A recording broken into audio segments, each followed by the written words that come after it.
Assalamualaikum warahmatullahi wabarakatuh. Kenalakan kami Kula Lira Maridadi saking kelas likur IPA saka badhe nyipetaken tentang upacara adat. Yeniku upacara adat tentang Tiban. Tari Tiban berasal dari Desa Wajak, Kecamatan Boyolangu, Kabupaten Tulungagung. Meski demikian, ritual Tiban juga berkembang di pesisir selatan Jawa Timur lain, seperti Trenggalek, Blitar, hingga Kediri, karena diselenggarakan dengan maksud meminta hujan.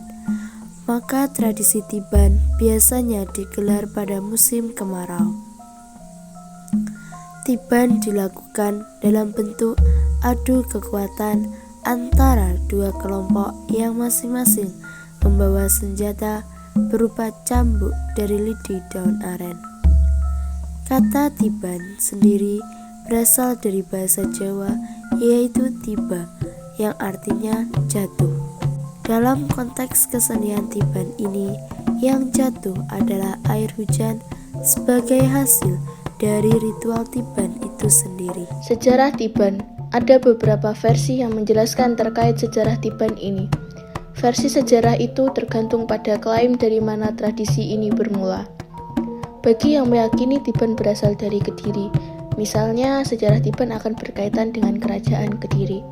Namun demikian, masyarakat di Desa Wajak, Tulungagung meyakini bahwa Tiban merupakan kebudayaan asli mereka. Disebutkan bahwa Tiban muncul pada masa Adipati Nilo Suwarno atau Surontani II di Kutomenggunan Wajak.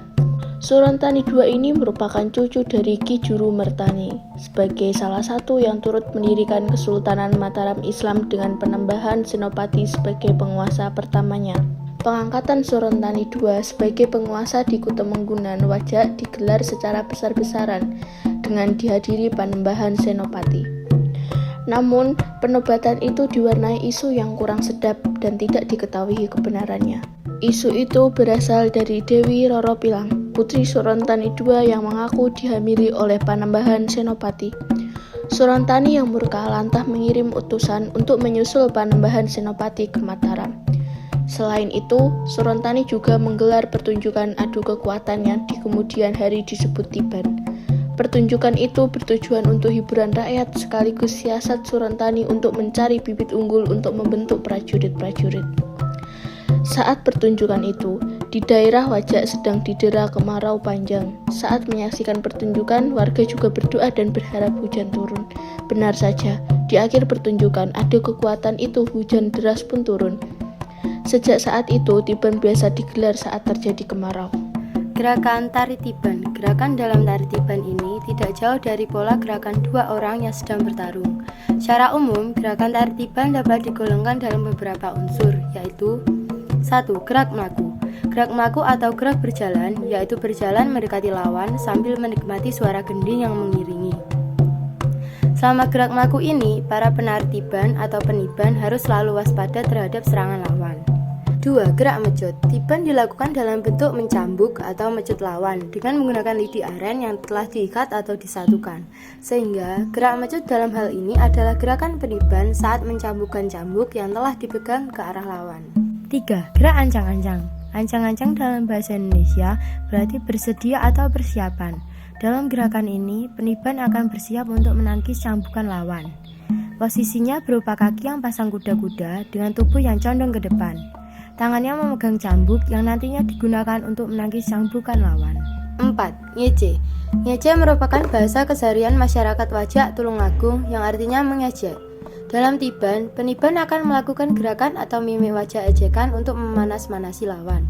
Iringan atau tetabuhan yang digunakan untuk mengiringi permainan Tiban berupa sebuah gambang, sebuah kendang besar, dan sebuah tongtongan. Gambang adalah sejenis alat gamelan terbuat dari bahan kayu berupa bilahan sebanyak 18 buah, tersusun berurutan dari nada yang rendah sampai nada yang tinggi. Nada rendah ditandai dengan bilah tipis panjang, nada tinggi dengan bilah tebal pendek. Dalam permainan Tiban, peranan gambang membawakan sebaris lagu yang pendek yang selalu diulang-ulang dengan teknik pukulan yang improvisatoris. Peranan gendang memberikan jiwa pada gerakan-gerakan tertentu yang dibawakan oleh setiap pemain. Tetapi karena kendangnya semacam kendang gede, maka suaranya tidak selantang kendang yang berukuran lebih kecil. Hal ini memang sengaja dibuat demikian karena iringan tetabuhan adalah sekunder. Suatu instrumen lagi adalah tongtongan yang terbuat dari seruas bambu yang diberi garis lubang di satu sisinya. Ketika memainkannya, tongtongan dipukul secara ritmis dan tangan yang mahir mampu membuat suara yang cukup bervariasi. Lebih lagi menggunakan dua tongtongan yang karena ukurannya berbeda mengeluarkan nada bunyi yang berbeda pula, maka variasi tersebut dapat diperkaya.